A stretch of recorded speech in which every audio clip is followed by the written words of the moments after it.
Nesse momento vamos colocar em oração tanto o nosso tempo aqui com a palavra, quanto o tempo das crianças também com os professores. Então vamos orar por eles antes deles irem ali para o seu espaço junto com a Dani, que já está ali em pé, preparada, animada aí para recebê-los. Vamos orar. Pai amado, Pai querido, muito obrigado, Senhor, porque o Senhor é um Deus bom que tem cuidado de nós. Pedimos a sua bênção nesse tempo de reflexão da tua palavra, nós que ficaremos aqui e também, ó Deus, as crianças que vão ali para o seu espaço. Clamamos, ó Pai, que o Senhor fale aos seus corações, vá moldando o caráter, dá sabedoria e graça aos professores, ó Deus, e usa-os de uma forma tão especial. Oramos em nome de Jesus. Amém. Deus abençoe, então, e as crianças podem ir junto aí com a professora.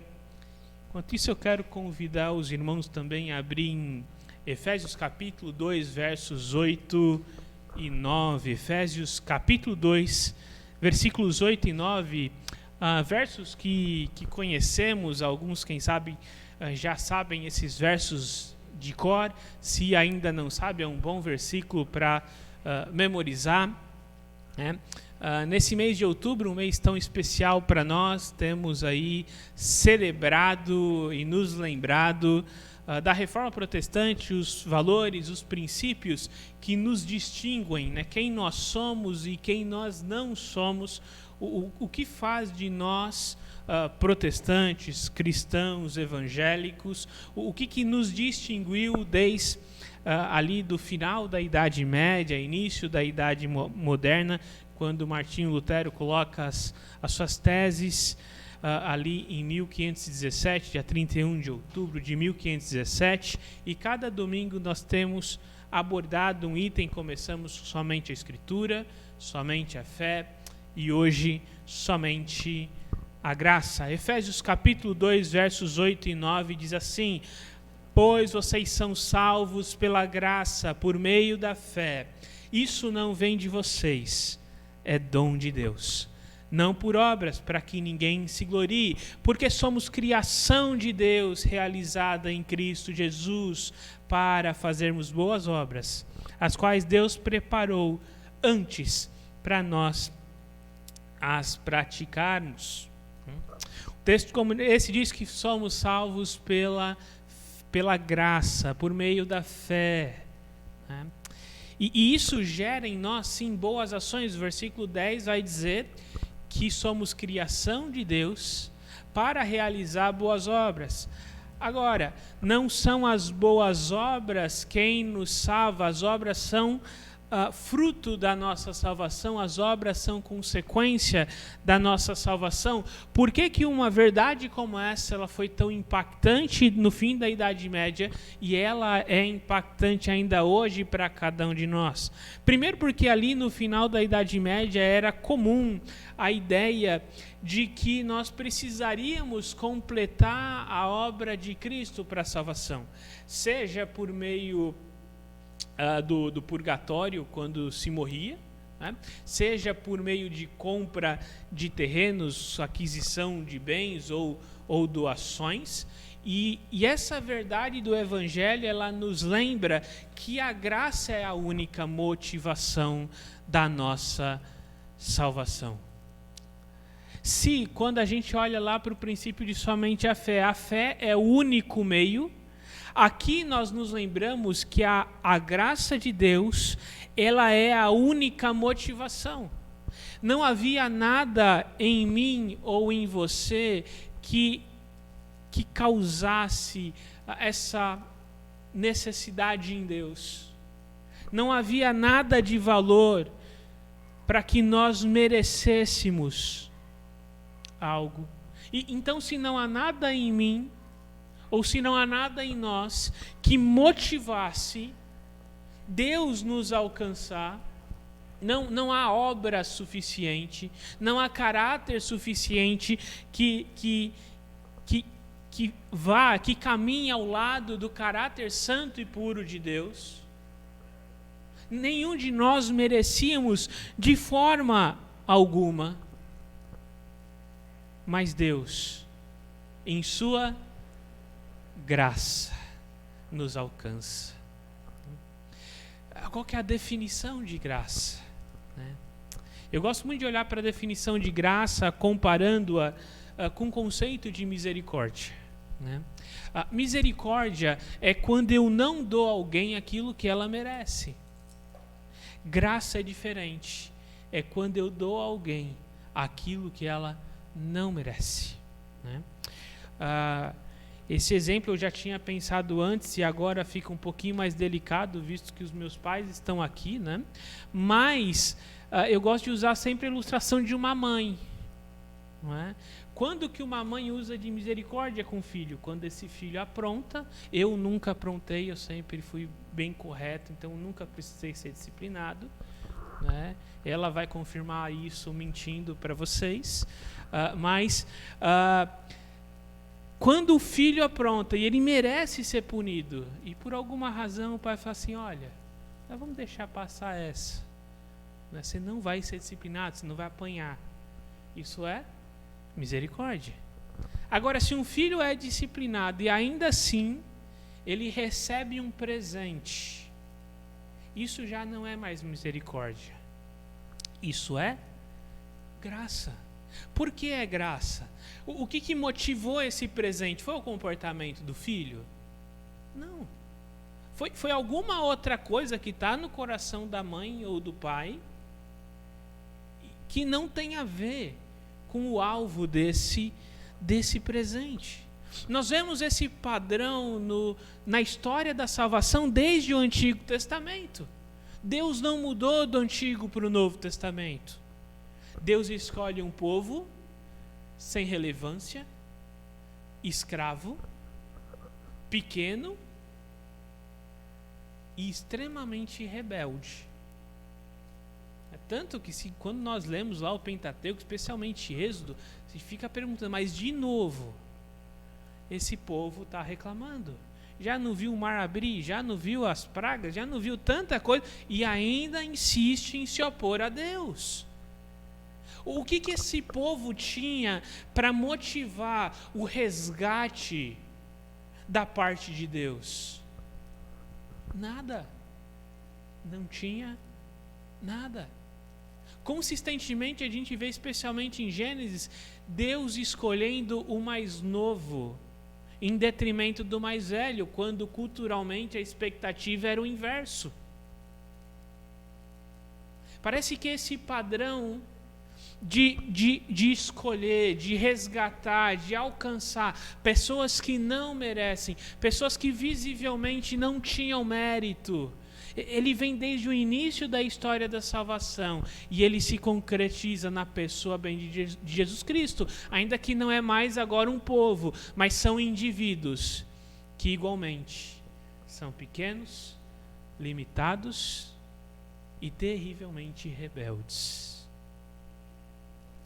Eu sempre brinco, Há cristãos que só Jesus ama, porque é difícil. Mas não é possível. Está na igreja, está envolvido e faz isso. Meu Deus, é só Jesus que ama essa pessoa e nos capacita a amá-la.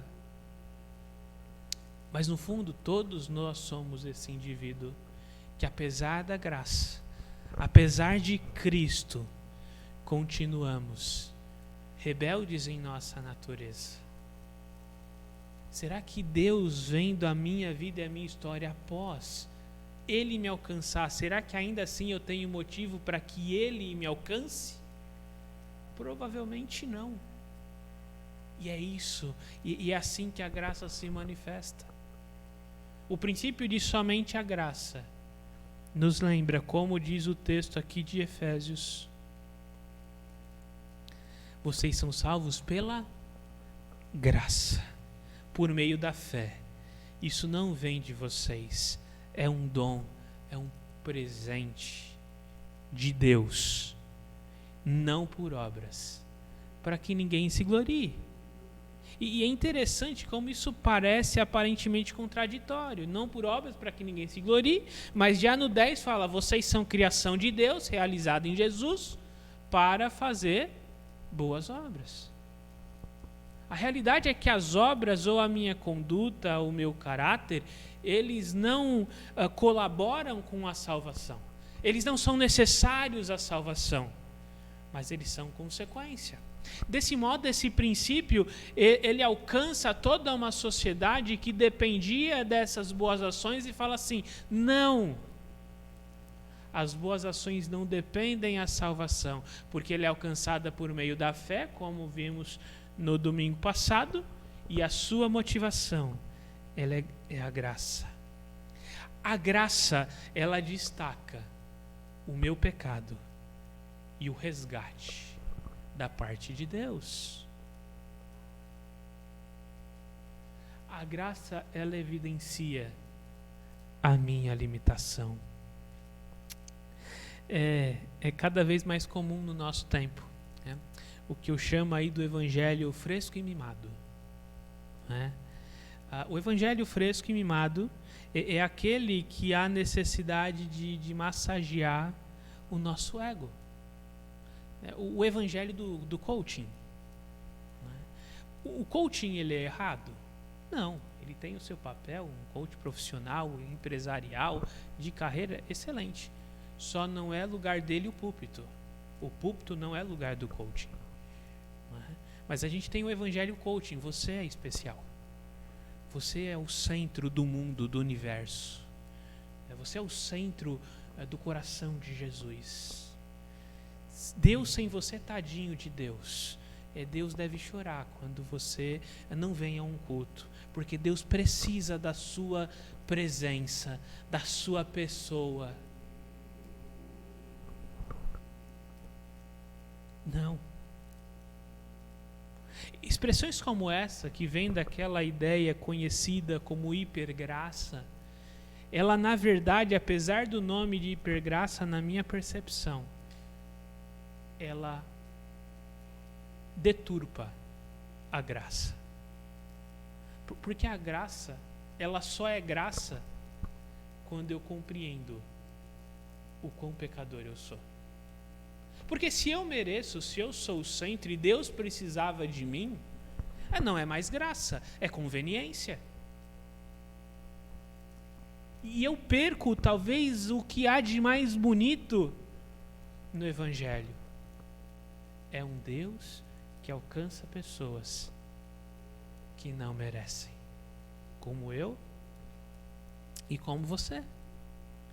Dos púlpitos, cada vez mais vemos a presença de Deus vai te abençoar, você vai ter sucesso. E cada vez menos ouvimos arrependa-se. Jesus não foi crucificado por declarar a bênção ao Império Romano. João Batista não foi crucificado por determinar que Herodes teria sucesso. Crucificado não, né? Perdeu a cabeça. Já crucifiquei já João Batista também. Os apóstolos não foram mortos por declarar que havia um potencial no coração de cada um que precisava alcançar junto a Deus. Não. Todos eles sofreram por evangelho, porque eles diziam: vocês são pecadores e vocês precisam se arrepender. É isso que a graça nos lembra. Nos lembra que o evangelho não me garante o sucesso, porque não é o propósito do evangelho. O evangelho, ele alcança a minha alma perdida e condenada merecidamente. A graça, ela destaca o meu pecado. Mas como Paulo afirma, onde abundou o pecado, superabundou a graça. A graça, ela se torna relevante quando eu tenho consciência do quão miserável eu sou sem ela. Cada vez mais, nesse cenário, tem alcançado esse conceito de diminuir a graça. Tem alcançado os púlpitos, tem alcançado as músicas. Cada vez mais nas músicas nós vemos verbos na primeira pessoa. Eu preciso, eu faço, eu recebo. E cada vez menos diminui a terceira pessoa. Ele é, ele fez, ele realizou. Ou para aqueles mais tradicionais, né? O terceira pessoa soa muito moderno. Então a gente pode deixar segunda pessoa, né? Tu fizeste. As músicas cada vez estão mais centradas em nós e menos centradas nele. Por quê? Porque nós estamos perdendo de vista o que é a graça. A graça é um Deus que realiza por meio de pessoas que não têm nada a oferecer. É um Deus que alcança e resgata gente que não merece. Paulo tinha tanta consciência da graça que ele chega a dizer que ele é o pior dos pecadores. Eu sempre brinco que ele só disse isso por um único motivo, porque ele não me conhecia. Porque senão, no máximo, ele ia falar assim, olha, eu sou o segundo pior dos pecadores, porque aquele ali, olha, é triste. Mas qual que era a percepção de Paulo? Será que Paulo entendia que realmente ele era pior do que todos os crentes na igreja de Corinto, por exemplo? Que é uma igrejinha difícil. Ele olhava para os crentes ruins e ele falava assim, eu sou pior do que ele. Sabe por quê? Porque eu conheço o meu coração. Eu sei quem eu sou. O bem que eu quero fazer eu não faço, mas o mal que eu não desejo, esse eu pratico. A graça nos lembra que apesar disso, Cristo nos alcançou. E por último, a graça aponta sempre para a cruz. O alvo da minha adoração precisa ser a cruz. O alvo da minha pregação precisa ser a cruz. Não existe salvação sem cruz. Não existe redenção sem cruz. A cruz é o centro do Evangelho. Um Deus que se torna homem, habita entre nós, morre no meu e no seu lugar. Isso deve impactar não só a nossa vida eclesiástica, mas também deve impactar a nossa vida pessoal. Quantas pessoas, quando vão decidir a carreira, pensam na cruz? Parece que às vezes a gente divide. Olha, isso aqui é a minha carreira no dia a dia, isso aqui é a minha vida na igreja. Não. Se a cruz é o centro da minha vida e da minha história, eu vou me tornar um advogado olhando para a cruz.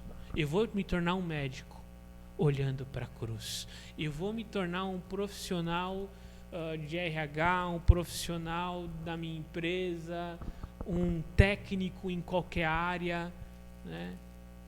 Um pedreiro, um peão, olhando para a cruz. Porque ela é o centro da minha vida, o centro da minha história, e a cruz, ela aponta para a obra de Cristo, aquilo que Ele fez por mim, aquilo que Ele fez por nós. Quando eu olho para a cruz, a forma como eu vou trabalhar, ela muda.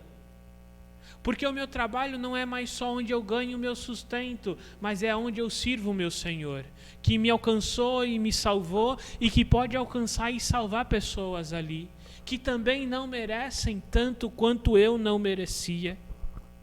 Os meus sonhos, a minha carreira, o meu sonho de adquirir imóveis, viajar, realizações pessoais, elas devem passar pelo crivo da cruz, porque a graça me lembra que eu não merecia e a cruz me alcançou. A forma como eu uso os meus recursos, e não só os recursos que eu dou para a igreja, porque alguém fala assim, não, mas 10% vai para a igreja. Ok, glória a Deus, amém, mas e os outros 90%? Eles refletem também a cruz? Ou são coisas totalmente distintas? Não. Cada recurso que eu ganho, seja pessoal, seja um recurso financeiro, seja um recurso de talento, ele precisa passar pela cruz, porque eu me lembro da graça. A graça me lembra que eu não merecia e ainda assim ele me alcançou. E isso impacta cada área da minha vida e da minha história.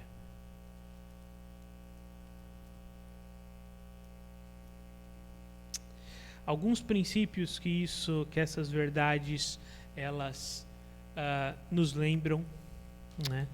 Antes de, acho que eu esqueci o slide, eu pulei, né?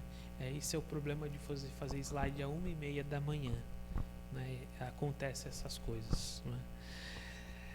Mas alguns princípios que essas verdades nos lembram. O que somente a graça deve nos recordar hoje? Todos pecamos e precisamos da graça. Até nós que somos crentes há 20, 30, 40, 50, 60 anos. A graça ainda precisa me alcançar e me impactar dia a dia. A graça de Cristo e a nossa incapacidade é o centro do Evangelho e não uma falsa sensação de valor. Se eu tenho algum valor espiritual diante de Deus, é porque a graça me alcançou. Não depende de mim, é Ele. Eu não mereço, mas Ele fez tudo por mim. Não importa a minha história, a graça é capaz de me fazer avançar. Pode ser história familiar, pode ser tragédia, não importa. A graça pode transformar. A graça mostra que não merecedores ou pessoas que não há não merecedores ou pessoas impossíveis de serem atingidas por ela. Se eu, me conhecendo, fui atingido por ela, então não há uma pessoa que é inalcançável. Porque no fim das contas, se depender do seu caráter, capacidade ou qualquer mérito, todos nós somos inalcançáveis. É a graça que nos transforma. Ninguém é pecador demais que não possa ser alcançado. Cristo é o centro do Evangelho da graça. Cristo se faz carne, habita entre nós. Essa é a manifestação da graça. Toda adoração aponta para a graça da obra da cruz. Toda a minha adoração, seja no louvor, seja no meu viver, que é um ato de adoração, seja no contribuir, seja no evangelizar, seja onde for, ela deve apontar para a graça da obra da cruz. A vida da igreja deve apontar para a cruz, onde sua graça se manifestou. Tudo aquilo que nós fazemos como igreja precisa apontar para a cruz. Porque se não for assim, eu deixo de ser igreja. Se eu faço ação social sem apontar para a cruz, eu sou ONG. Se eu ensino crianças carentes sem apontar para a cruz, eu sou um reforço escolar. Eu sou uma escola, eu estou fazendo coisas excelentes. O que distingue a igreja de Jesus Cristo é justamente a cruz de Jesus. Se eu ajudo crianças sem pais, sem a cruz, eu não sou igreja, eu sou um orfanato. Excelente! Podemos apoiar, podemos ser sim, isso é excelente. Mas deixou o essencial, o centro da vida em igreja. É a cruz. Mas não só a igreja precisa apontar para a cruz, mas a nossa vida pessoal e profissional também precisam apontar para a cruz. Somente a graça, o princípio de somente a graça nos lembra a motivação da salvação, a nossa limitação e aponta para a cruz como a sua única expressão. Nada expressa ou revela a graça que não seja a cruz. Muitos cristãos falam a maior festa do cristianismo é o Natal. Estamos chegando, troca presente, aquela loucura toda, festa de fim de ano. Se Deus permitir que o Covid, a gente controle melhor, vai dar até para olhar um para o outro assim, sem medo de morrer, aquela coisa toda, que é o nascimento de Jesus. Glória a Deus por isso, ele nasceu. Mas isso não tem um significado tão efetivo para nós. Talvez a nossa grande festa deveria ser justamente a Páscoa, porque é ali que nos lembramos o porquê ele nasceu, o que ele fez e qual é o centro da nossa fé. É a graça que temos em Cristo Jesus. Somente a graça nos lembra a motivação da salvação, a nossa limitação e aponta para a cruz como a sua única expressão. Eu queria deixar aqui 2 desafios para nós refletirmos aí durante essa semana e pensarmos, meditarmos. O primeiro deles é de que modo a graça de Cristo deve impactar o seu dia a dia. De que modo ela não tem impactado ainda, seja no casamento, seja na relação de pais e filhos, seja no trabalho, seja no negócio, de que modo ela precisa impactar o seu dia a dia. E o segundo desafio, a minha vida ela reflete a graça da cruz que alcançou um miserável pecador. Quando uma pessoa olha para mim e para você, ela percebe a graça de Cristo? São 2 perguntas que eu acho que a gente precisa refletir, a gente precisa pensar. Se ela não reflete, de que forma ela deveria refletir? Aonde Deus tem me colocado? Quero convidar todos a se colocar em pé e vamos orar ao Senhor.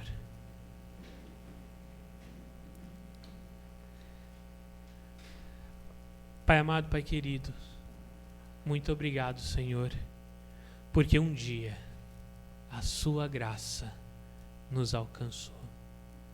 Quando nós não merecíamos, quando nós não tínhamos nada para oferecer, o Senhor nos redimiu, o Senhor nos salvou.